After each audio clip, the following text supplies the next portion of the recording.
বর্তমানে মধুমিতা সরকার টলিউডের অন্যতম খ্যাতনামা অভিনেত্রী। তবে এবার কলকাতা টপকে মুম্বাইয়ে পাড়ি দিতে চলেছেন তিনি। মুম্বাইয়ে একাধিক প্রজেক্টের অফারের পাশাপাশি অভিনেত্রীর সমান রয়েছে দক্ষিণী ইন্ডাস্ট্রিতেও। ফলে তিনি যে আর কেবল টলিউডে নিজেকে সীমাবদ্ধ রাখতে চাইছেন না সেটা বলাই বাহুল্য। জানা গিয়েছে মধুমিতা সরকার একটি বলিউডের ছবির জন্য মনোনীত হয়েছেন। অডিশন পর্ব সারা, এবার পালা ছবির জন্য প্রস্তুতি শুরুর। সেখানে গিয়েই তিনি এই ছবির জন্য ওয়ার্কশপ করবেন এবং ভাষার প্রশিক্ষণ নেবেন। তবে কেবল এই ছবিটিই নয়, আরও একটি হিন্দি ওয়েব সিরিজের জন্য তিনি প্রাথমিকভাবে মনোনীত হয়েছেন। তবে সেই কাজ তিনি পাচ্ছেন কিনা সেটা নির্ভর করবে অডিশনের ওপরে। ফলে বোঝাই যাচ্ছে মুম্বাইতে তিনি ঠাসা কাজ নিয়েই যাচ্ছেন।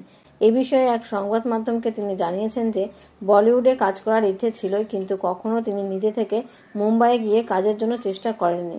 তবে তার এক ছবি চিনির একটি রিল ভাইরাল হয়েছিল, সেটাই পরিচালক দেখেন এবং তার সঙ্গে যোগাযোগ করেন। তার জন্যই তিনি এই প্রজেক্টটি পান।